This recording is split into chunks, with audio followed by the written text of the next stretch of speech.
14. William Beaker. A trio of lingerie-clad models were filming an Instagram video in Miami in 2019 when Officer William Beaker approached to check on them. The women asked him to film a skit with them, and he agreed. It seemed harmless at the time. In one of 2 videos, Beaker performed a mock arrest of Maddie Bell, Julianne Kissinger, and Playboy model Francia James.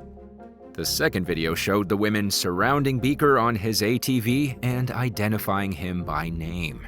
Francia James posted the clips to her Instagram account, where they garnered millions of views. Within days of appearing online, the videos caught the attention of Beaker's superiors at the Miami Police Department. His superiors felt that the content painted the agency in a negative light. He was taken off duty pending the results of an internal investigation. Beaker was ultimately suspended without pay for 160 hours. According to court documents, the city chose to discipline him for being in the videos in the first place, and because he allegedly denied participating voluntarily in the skits when it was obvious that this wasn't true. After hearing that Beaker was in trouble at work, Maddie Bell told Local 10 News that she felt really bad. She said that the videos only took a few minutes to record, that she didn't think they cast Beaker in a negative light, and that the footage was supposed to be funny, not highly offensive, as it was described by Miami Beach City manager Jimmy Morales. Beaker sued the city, alleging that other officers had engaged in similar conduct without punishment. The case was dismissed, and he retired from the police department in 2022. 13. Sheila Eubank. 48-year-old Sheila Eubank of San Antonio, Texas, really didn't want to go to work one day in October 2012, so she allegedly staged her own kidnapping in order to avoid being penalized for failing to show up for her shift. Police found her asleep in her car with her hands bound by rope. According to law enforcement, Eubank claimed that a man had jumped into her car at an ATM and forced her to drive around the city for 12 hours while he sold drugs. But the details of her story didn't add up, prompting the police to investigate further. Detectives uncovered surveillance footage that appeared to show Eubank calmly buying a lottery ticket at a convenience store at the time she said she was kidnapped. She was also seen at an ATM, but she was smiling and was clearly not under duress. When confronted with the evidence, Eubank admitted that she made up the story to avoid going to work. She also said that she staged her abduction because she wanted some attention. Eubank was charged with aggravated perjury, and it's probably safe to assume that the situation didn't end well with her employer. 12. Elizabeth Finch. American writer and producer Elizabeth Finch became best known for her work on the shows Grey's Anatomy and True Blood. In early 2022, media reports revealed that she had spun a decade-long web of lies, claiming that she had suffered from a series of fake illnesses. Back in 2012, Finch told her colleagues that she had a rare form of bone cancer. She claimed that part of her tibia had been removed and that she lost a kidney due to chemotherapy. By all appearances, the writer's medical struggles seemed real. Finch lost her hair and showed up at work with what appeared to be a medical catheter attached to her arm. Her lies only became more dramatic and twisted as the years went on. She claimed that she had undergone an abortion because chemotherapy had made it impossible for her to endure a pregnancy. And she also told people that her brother had died in a tragedy, when in reality he was alive and doing just fine. Finch was eventually busted on her lies thanks to a tip-off from her now estranged wife, Jennifer Bayer, who contacted Disney and TV production company Shondaland with her suspicions. An investigation was launched, and Finch was placed on leave pending the outcome of the probe. In an effort to substantiate the claims surrounding her supposed illnesses, her superiors asked her to provide medical documents or undergo a medical exam. She refused to cooperate and resigned from her position shortly thereafter, effectively ending the investigation. Several months later, Finch publicly confessed to her lies, including the cancer diagnosis and her brother's death. She also admitted to shaving her head and taping a fake catheter to her arm in order to appear sick at work. After being outed for her lies, Finch's life went down the tubes. The 44-year-old's wife left her, and her career was destroyed. Her friends cut ties, and even her family supposedly wants no association with her. Stories that she wrote for respected publications like Elle disappeared from the internet. Speaking publicly for the first time about what caused her to lie, Finch told Ankler journalist Peter Kiefer that she was motivated by trauma. Whereas some people cope with drugs, alcohol, or self-harm, she chose to lie. It all started after Finch received an outpouring of attention following an injury in 2007. Once she healed, the attention went away, but she still craved it. And now that she knew how to get it, she made up bogus stories that she knew would attract the sympathy she was looking for. Finch told Kiefer that she hopes to get back to writing, but as you can probably guess, no big-name employers appear willing to offer her work. 11. Danita Tutt. In a disturbing case of suspected Munchausen syndrome by proxy, a Texas mother in her 40s was accused of lying about her son suffering from a terminal illness. Danita Tutt allegedly convinced doctors that the teen, Colby, was dying, while intentionally depriving the boy of food and water. According to prosecutors, Colby underwent 17 unnecessary surgeries while at the mercy of his mother's lies. He was even put on hospice when doctors decided that there was nothing else they could do for him. A hospice nurse discovered that Colby could eat and drink on his own, contrary to his mother's claim that his body couldn't tolerate solid food. She also noticed that Colby's condition improved under the round-the-clock care he received while in hospice, where he ate regularly. Doctors eventually concluded that he wasn't dying, and the hospice nurse reported Danita. Following an investigation, authorities charged her with attempted murder and causing serious bodily injury. Colby survived, but prosecutors argued that the situation might have ended much differently if the nurse had failed to raise the alarm. According to police, Danita had purchased a casket and was making other funeral arrangements for the boy. In 2016, news outlets across the U.S. featured a story about Colby's final wish to attend WrestleMania being granted, courtesy of WWE.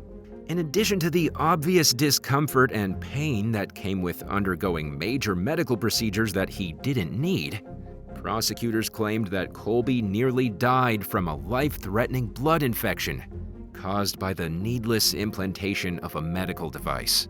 Danita was also accused of asking hospice nurses on more than one occasion if they had medication that could make her son go to sleep. Although Danita was never formally diagnosed with Munchausen by proxy, prosecutors accused her of being an attention-seeking type person who enjoyed the attention she received for having a medically fragile child. Danita adamantly maintained her innocence, claiming that she was only following the advice of medical professionals. She even went as far as blaming the doctors who treated Colby for convincing her that he was on death's doorstep. Meanwhile, her husband, family, and other supporters rallied around her. Longtime friend Serena Blair told the Star-Telegram that Danita was as innocent as the day is long. She was nevertheless convicted of attempted murder and was sentenced to 5 years in prison, followed by 10 years of probation. During her time behind bars, her loved ones created a Free Danita Tutt Facebook page, which attracted a considerable following of supporters who believe in her innocence. Danita was released in 2022, but continues the legal fight to clear her name through an ongoing wrongful conviction case. The outcome remains to be seen. 10. Anthony Gagne. 27-year-old Anthony Gagne allegedly wanted to attract followers and the attention of law enforcement by filming videos of himself pretending to commit crimes and posting them on social media. He got his wish in July of 2023 when police arrested him in Gatineau, Quebec for attempted public mischief. In one of Gagne's disturbing skits, which appeared on TikTok and YouTube, he could be seen driving a van that said, "Free candy" on the side past a group of children. Concerned civilians dialed 911, and investigators ultimately determined that Gagne wasn't committing any actual crimes against children. But they watched more of his fake crime videos and decided there was probable cause to charge him on the basis of causing mischief. During a search of his home, detectives seized his electronic devices, some fake blood, a balaclava, a gas mask, and a car rental contract. This wasn't the first time that law enforcement noticed Gagne's behavior.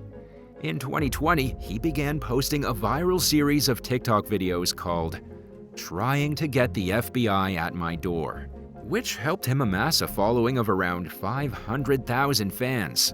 The videos don't convey the types of crimes that US federal authorities normally involve themselves with.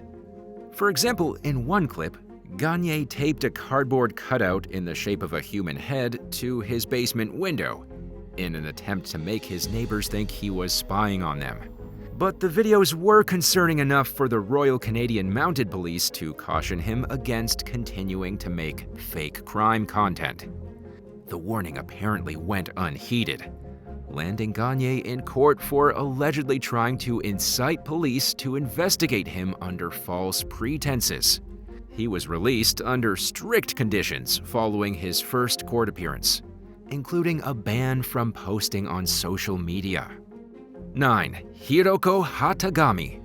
Over a nearly 3-year period starting in August 2020, a jobless and lonely Japanese woman allegedly called first responders in the city of Matsudo more than 2,700 times with fake emergencies. 51-year-old Hiroko Hatagami's calls reportedly include trivial complaints like "I have a stomachache" and "my legs hurt."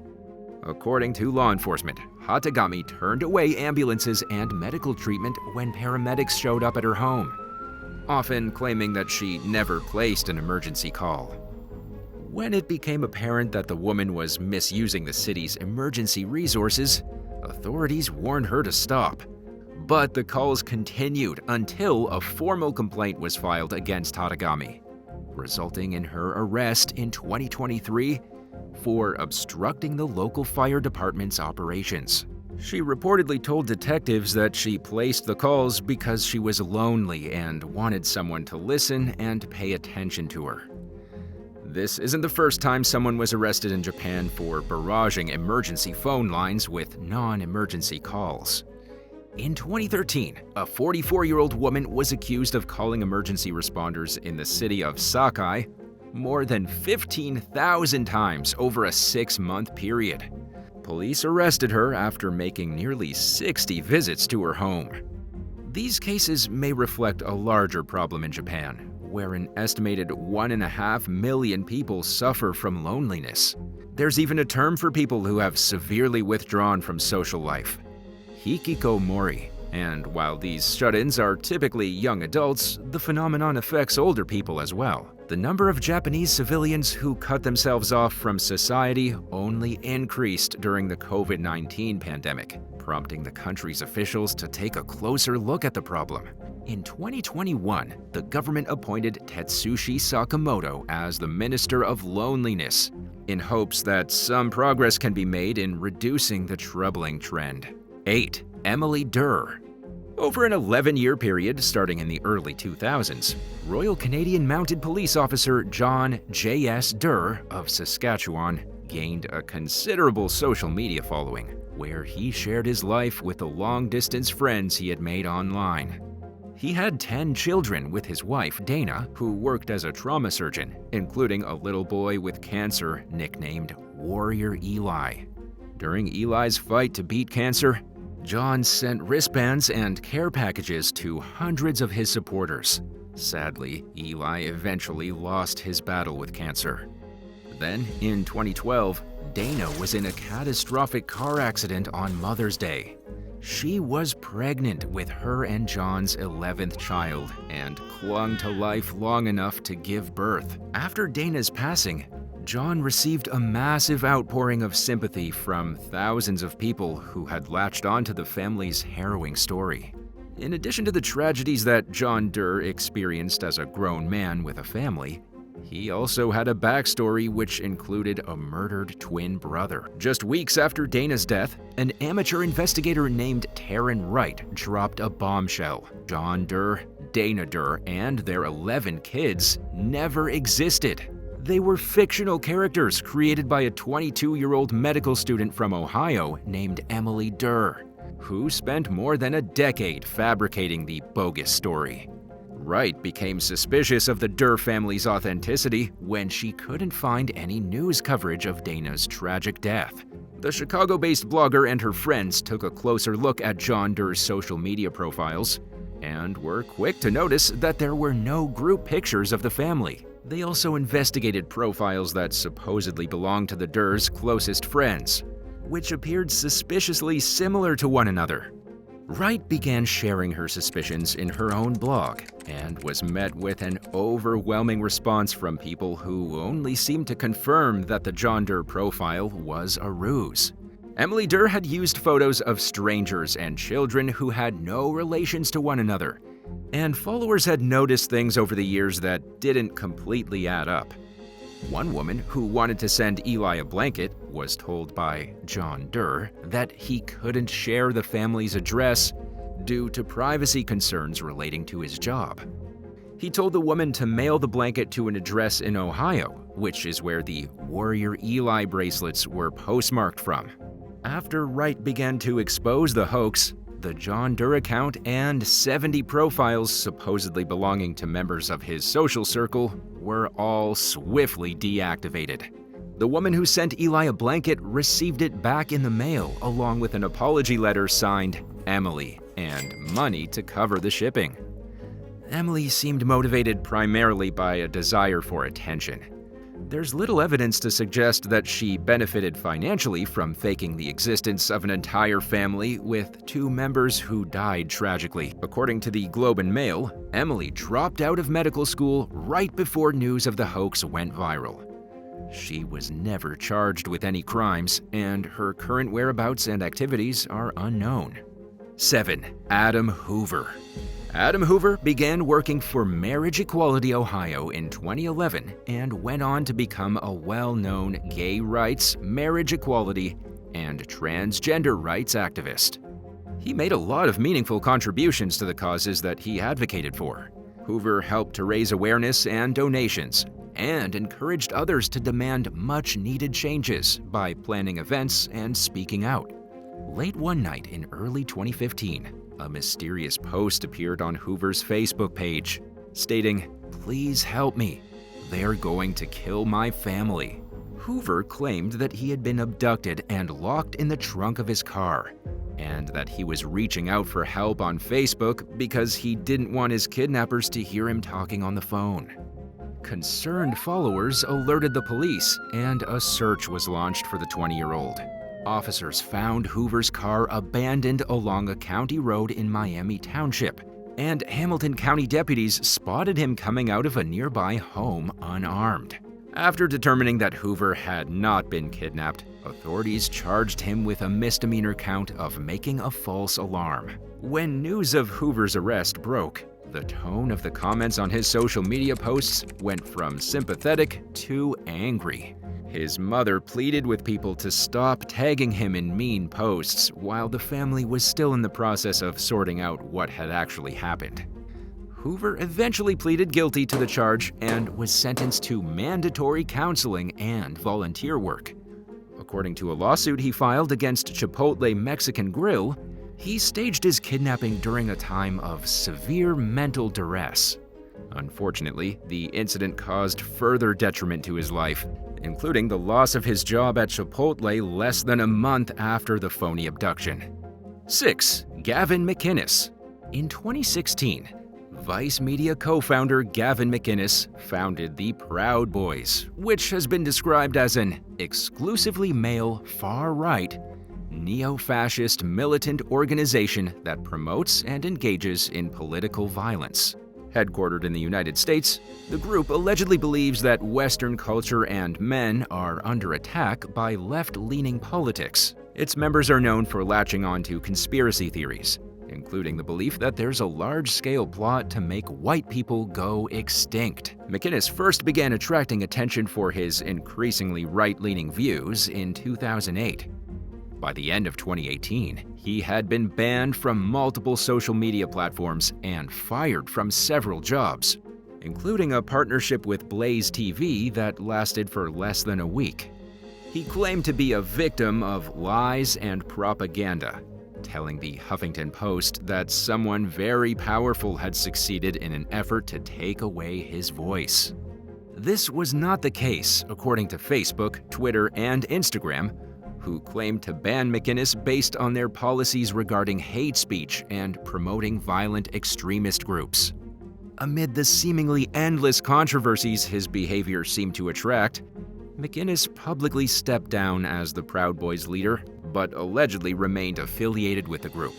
He also remained very much involved in far-right politics, promoting his views primarily through his Get Off My Lawn podcast. During a live airing of the show from his Bronx studio in August 2022, McInnes suddenly left his chair. He could be heard having what seemed like a conversation with law enforcement, saying, "We're shooting a show. Can we do this another time?"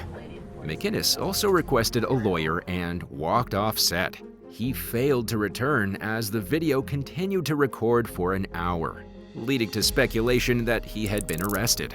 Fellow conservative commentator Josh Denny posted a tweet saying, "He's rotting away in jail because he dared to question authority," along with a Free Gavin hashtag. But multiple law enforcement agencies denied arresting McInnes, including the feds, and there was no information available about him being charged with any crimes, leading to suspicions that he faked his arrest in a bid for attention. Even his followers and friends began to turn on him. Comedian Owen Benjamin posted screenshots of a conversation which purported to show McInnes admitting to the hoax and getting mad when Benjamin spilled the beans. Multiple insider sources told LA Magazine that McInnes was actually in France, but the media outlet was unable to confirm the claims. A few weeks after walking out in the middle of his podcast, McInnes suddenly returned. He allegedly admitted to faking his arrest and going on a family vacation to France, then proceeded to read some chosen pieces from a collection of hate mail he had received from former supporters who felt betrayed by the stunt. McInnes wasn't many people's favorite person to begin with, but the phony arrest only made him even more disliked. 5. Kathy Bush. During the mid-1990s, a South Florida mom named Kathy Bush wrote to Bill and Hillary Clinton asking for help paying her sick daughter's medical bills. Kathy's daughter, Jennifer, was hospitalized hundreds of times and underwent 40 operations to treat a laundry list of ailments that she never seemed to recover from.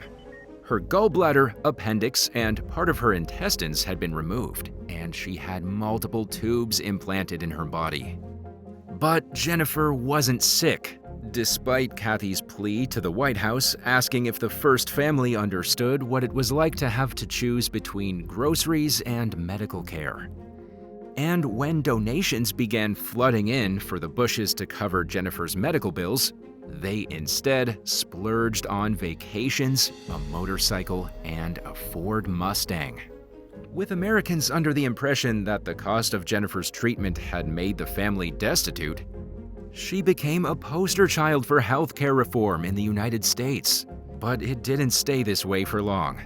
Suspicions that Kathy had Munchausen by proxy syndrome dated back several years to the early 90s. But a previous investigation had failed to nail her for any crimes. After receiving an anonymous tip in 1995, Child Protective Services reopened the investigation.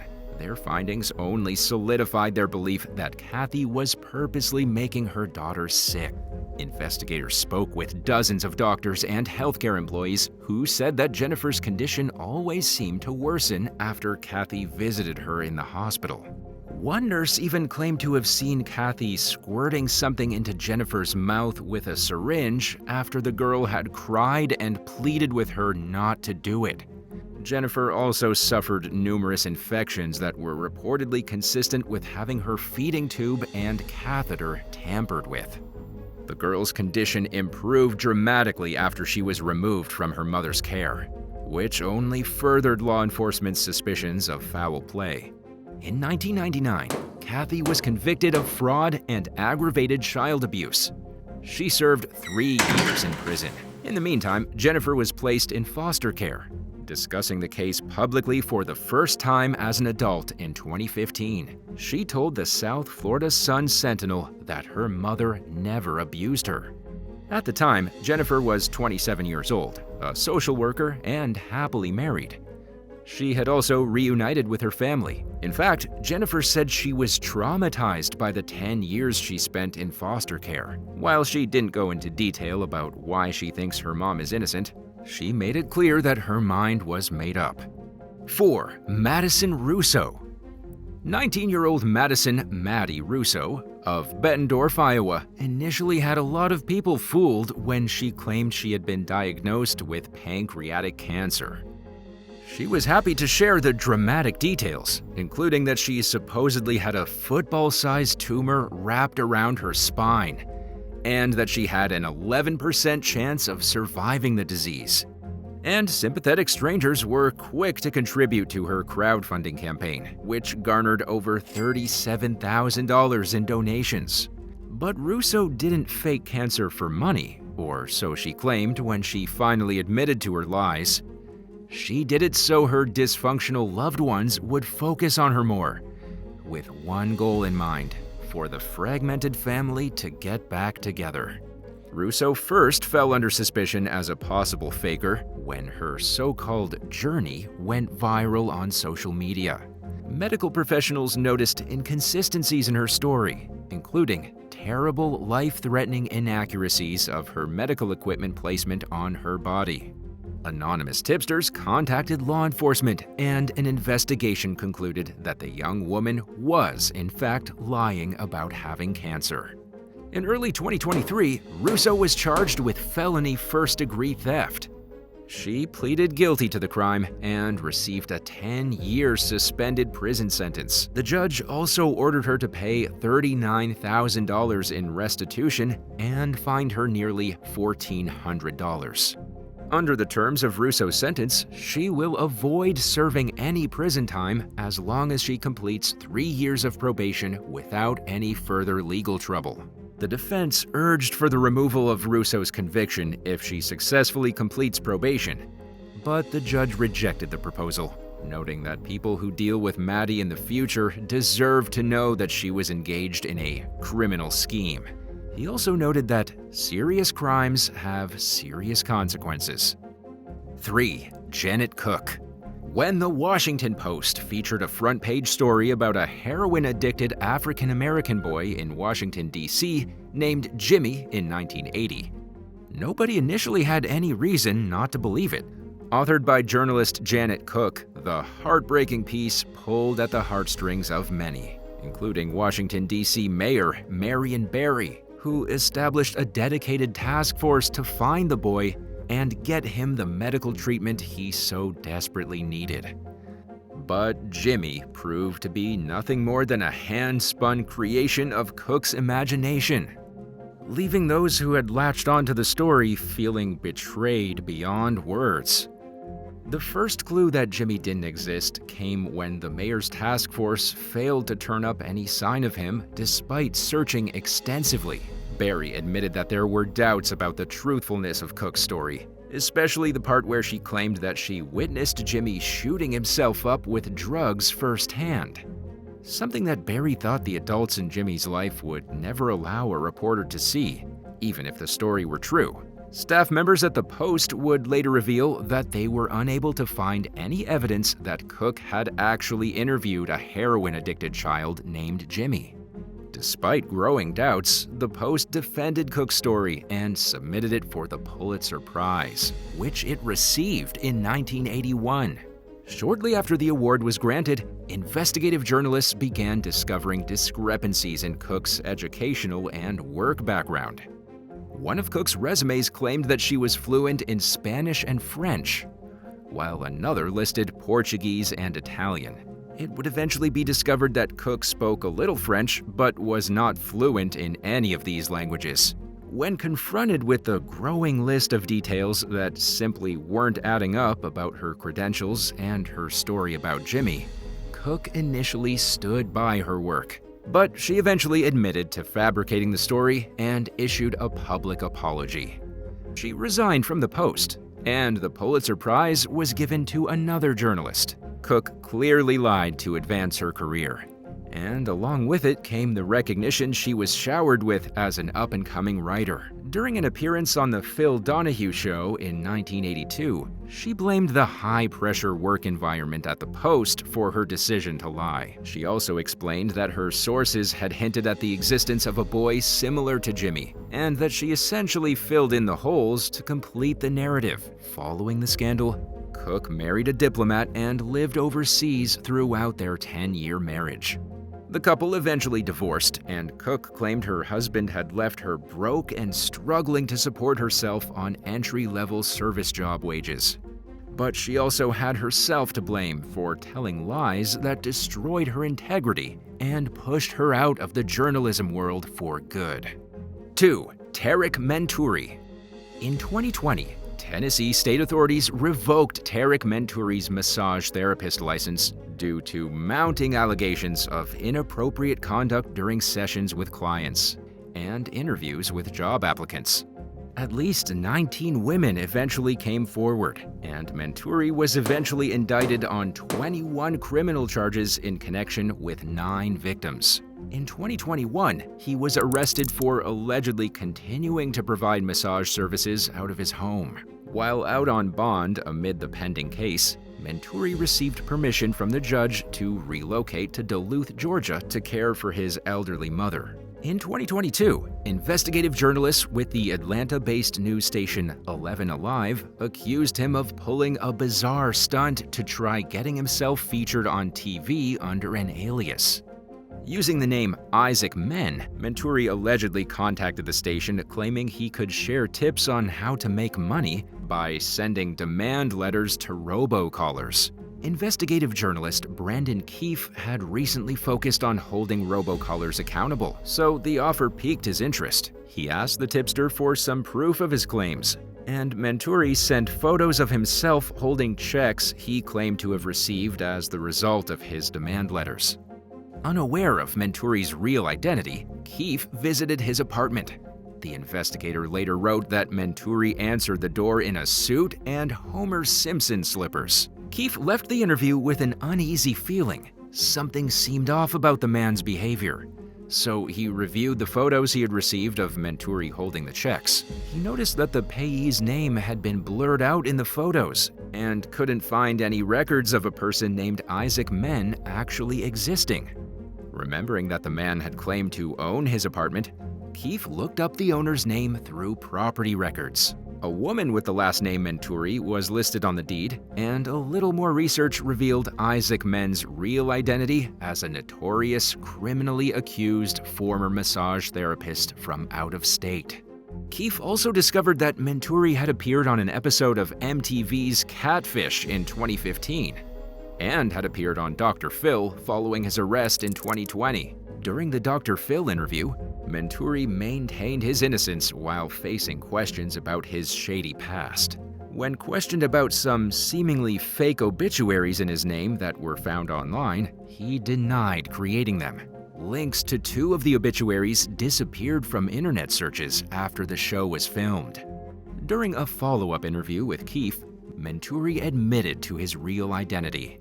He challenged Keefe for failing to ask him during the previous interview if he had any pending charges. Keefe responded by saying that he always does a background check of his interview subjects ahead of time, but that he couldn't find anyone under Menturi's alias.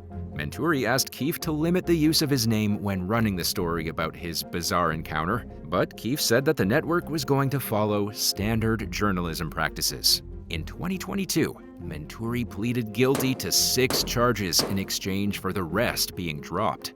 He was sentenced to 6 years in prison with the possibility of parole after serving 30% of his sentence in August 2023, and ordered to serve 3 more years before he can go before the parole board again. And now for number 1. But if you want to hear more bizarre and crazy stories, stay tuned after the video for some more content. 1. Hope Ibarra. For 8 years, a Texas woman named Hope Ibarra faked having a type of terminal bone cancer called Ewing sarcoma. During that time, she claimed to have beaten the disease twice and threw a party both times. When she told her family and friends that the cancer had returned for a 3rd time in 2008, she visited a funeral home with her mother to choose her casket and plan her service. At around the same time, Hope's new doctor was unable to find records of her past cancer treatments. The doctor asked Hope's mother, Susan, for the names of previous doctors. But Susan was unable to find any medical records indicating that her daughter had even been tested for cancer.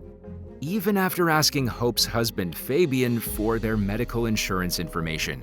After realizing that Hope had lied about her illness, Susan went to the woman's doctor and said that she suspected her daughter had Munchausen syndrome. It's when someone fakes an illness or ailment for attention and sympathy. When confronted by Susan, Hope admitted to her lies.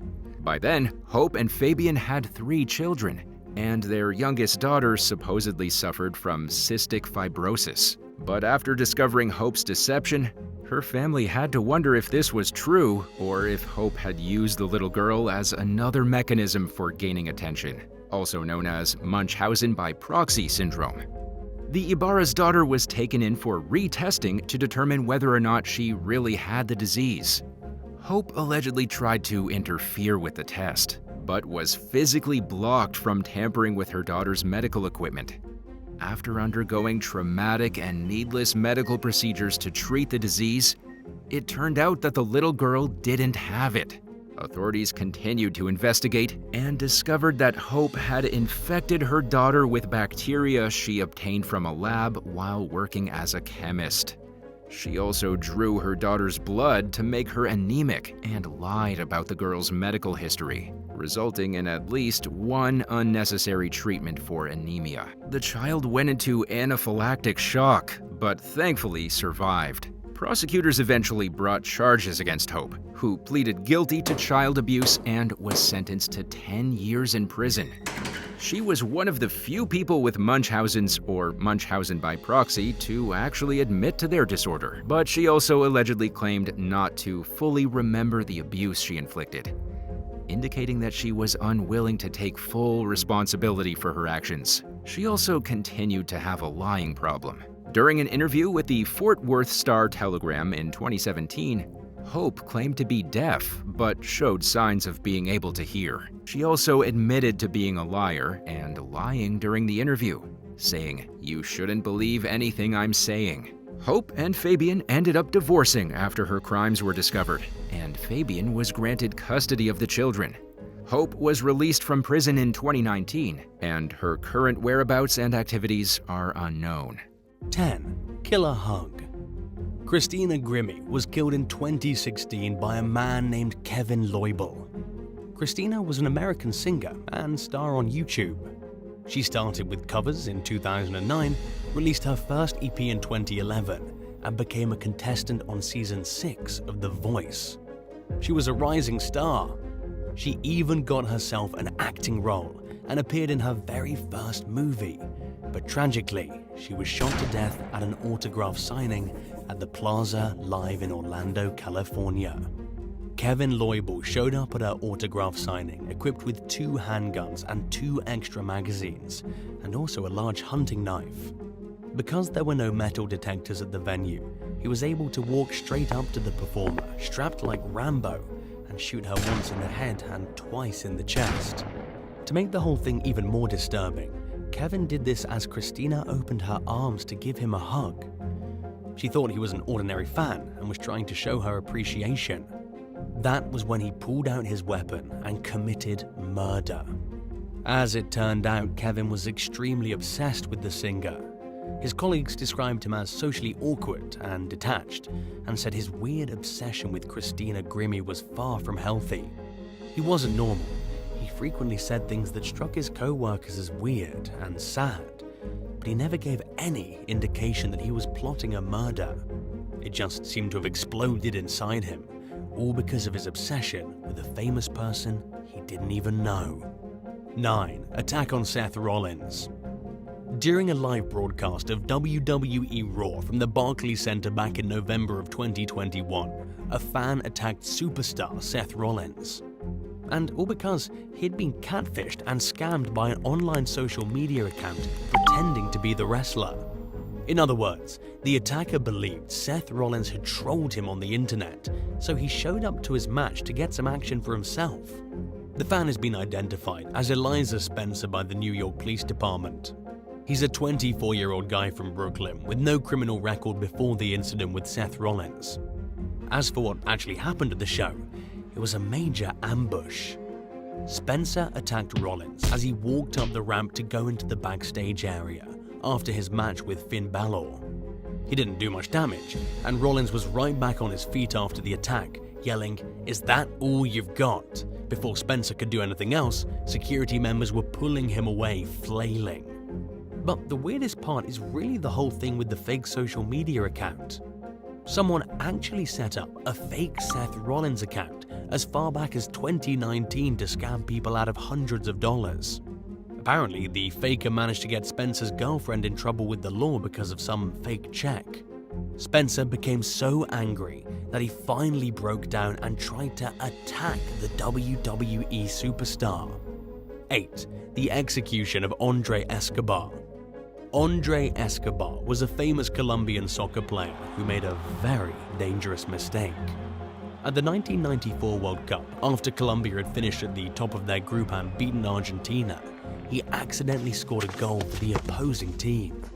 It was a total bungle during the match between Colombia and the United States. American midfielder John Harkes kicked the ball towards the goal. Andre deflected the ball and it bounced all the way back into his own net. It cost him the game, with the US taking the lead and winning 2-1. Most people would be pretty understanding about what happened.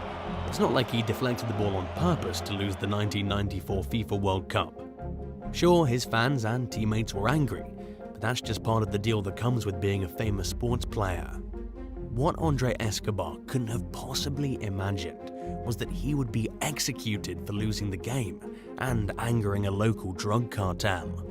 It was as Andre was leaving a nightclub in Medellin when 3 men appeared in the parking lot. He was shot 6 times, and each time a gun went off, the killer shouted, "Goal! Goal!" Under investigation, it came to be known that it was Santiago Gallon who ordered the hit, and all because he'd lost a sizable chunk of money on the game. He was given 43 years in prison for it. 7. Attacked on stage. Allie Brooke, one of the members of Fifth Harmony, was attacked at the airport in Monterrey, Mexico. A fan trying to touch her nearly ripped the shirt right off Allie's body. Even though she was surrounded by security guards, a psycho saw her, wanted to get close to her, and clawed at her clothes like some kind of insane raccoon. And that's just the kind of terrifying thing that can happen when you become famous. But Allie's nightmare in Mexico was only just beginning. When she and the other performers got on stage on September 29, 2016 to perform, yet another fan tried to attack her. This time, it was a bit more violent. The fan climbed onto the stage and sprinted at Allie as if she wanted to give her a hug, but it turned into more of a creepy, drooling bear hug. The crazed fan locked his arms around Allie and refused to let go, clinging to her hair and knocking her to the ground. She was eventually rescued by her security team, and she kept on singing. But after being attacked twice, it must have put a serious damper on her trip to Mexico. 6. Marilyn Manson punched in the face. When Marilyn Manson visited a Denny's restaurant in the Canadian town of Lethbridge on a Sunday morning in 2015, he was given a local grand slam by someone who disliked him a lot.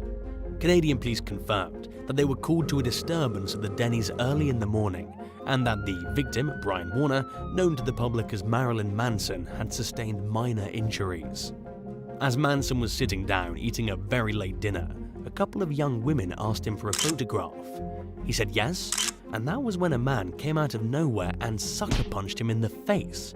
No reason, no motive.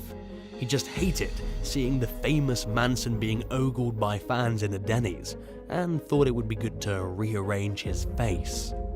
5. Duffy's kidnapping. In February of 2020, singer-songwriter Duffy shared details of what has to be one of the most horrific experiences that's ever happened because of fame. The 35-year-old revealed that she had been abducted, then kept as a prisoner for over 4 weeks before she escaped. She had literally been kidnapped, drugged, and stolen to a foreign country. According to Duffy herself, it happened on her birthday. She was drugged at a restaurant, and then the next 4 weeks were like a horrible fever dream. She was in and out of consciousness. She woke up in hotel rooms only to be tortured. Eventually, she was brought back to her home in the UK and dumped by her kidnapper. He just dropped her off like nothing had happened. He then told her not to go to the police, not to name names, and to keep her mouth shut or he'd murder her. If you're not sure who Duffy is, she was really famous in the UK back in 2008. She had the top-selling album in the United Kingdom and then won 3 British awards and a Grammy. But after she released her second album in 2010, she vanished up until 2020. And it was all because of this terrifying incident, one that still has her afraid to be in the spotlight and suffering from PTSD. 4. Beating up Shia LaBeouf. Just like Marilyn Manson, Shia LaBeouf was also given a bit of a beatdown in a Canadian city, and all for being famous. This one was way back in 2011, at the peak of LaBeouf's fame. This was after Indiana Jones and Transformers, when he was really at the top of his game and before he started spiraling out of control. He was outside the Cinema Public House in Vancouver in the middle of the night when a group of drunk guys saw the famous LaBeouf. Apparently, they weren't fans of his. One of them took off his shirt and started beating him with his big, balled-up fists. At the time, LaBeouf was only 25 years old. He was in the province shooting a new movie with Anna Kendrick, and according to what witnesses said about the bar fight, it started inside and then dragged outside. Customers at the club said LaBeouf was involved in no less than 3 fights on that single Friday night. He just kept getting in confrontations. He was extremely wasted, and he took several punches straight to his face. The fight on the sidewalk happened simply because LaBeouf had argued with the guy inside and then been caught in the dark waiting for a cab. When you're young and famous and trying to party with the normies, this kind of thing's bound to happen. 3. Teresa Saldana. In the early 1980s, Teresa Saldana was a rising star. She played in movies like Defiance and alongside actors like Robert De Niro in Raging Bull. But during her rise to fame, something unexpected happened. She became the fixation of a mentally disturbed man who believed he was the angel of death. And in 1982, his obsession with Teresa turned violent. His name was Arthur Richard Jackson, a deranged fan originally from Scotland. He waited for Teresa to arrive at her home in West Hollywood. When she got there, he walked up and asked if she could confirm her name. She did, and he stabbed her with a hunting knife. He stabbed her so brutally that the knife actually bent from hitting her bones. Thankfully, a delivery man named Jeff Fenn saw what was happening and ran to rescue her. He wrestled the knife away from the deranged Arthur Jackson and called for an ambulance. By the time paramedics got Teresa to the hospital, almost all the blood had left her body and her heart had stopped working. Only after emergency heart and lung surgery and 26 fresh pints of blood was she brought back to life. Teresa survived the attack, but her life was never the same. She strayed from acting and became an advocate for crime victims, raising awareness about stalking. It was thanks to her efforts, as well as the horrible attack on Rebecca Schaffer in 1989, that resulted in California passing the first anti-stalking law. 2. The Glasgow Creep. Joshua Murray has been called the Glasgow Creep. The 22-year-old man from Scotland bombarded his favorite Instagram influencer, who happened to be his ex-girlfriend, with spam calls and emails. His ex is Cara Jarvis, who's not that famous, but still has tens of thousands of followers on social media. For an ordinary guy in his 20s, it seems the idea of losing his famous model girlfriend was just too much for Joshua to take. After repeatedly sending emails and threats, hundreds of phone calls, he showed up at her house in April of 2021. Joshua went full stalker, and Cara had to call the police on him. They called his actions disgraceful and terrifying. They gave him 100 hours of unpaid community work, and he got a no-contact order for 2 years. If he goes anywhere near his ex, he'll be sent straight to jail. 1. Sucker punching Rick Moranis. Sometimes being famous means a stranger's gonna punch you in the face. It's exactly what happened to Rick Moranis in 2020. If you don't know the name, you'll undoubtedly know Rick's face. He was in Ghostbusters and Honey, I Shrunk the Kids. He was also punched by a homeless man with a history of mental illness while walking down Central Park West in New York. The man just punched Rick in the face and then kept going, seemingly for no reason at all. But what's really crazy is that it actually didn't have anything to do with Rick Moranis being famous. It was a total coincidence. The man who punched him is Marky Ventura, and he has a dangerous history of sucker punching strangers in the face. He was hit with at least 5 assault charges within just 6 months of one another in the same year, each of them unprovoked. Sometimes he robs them, sometimes he just punches them and runs.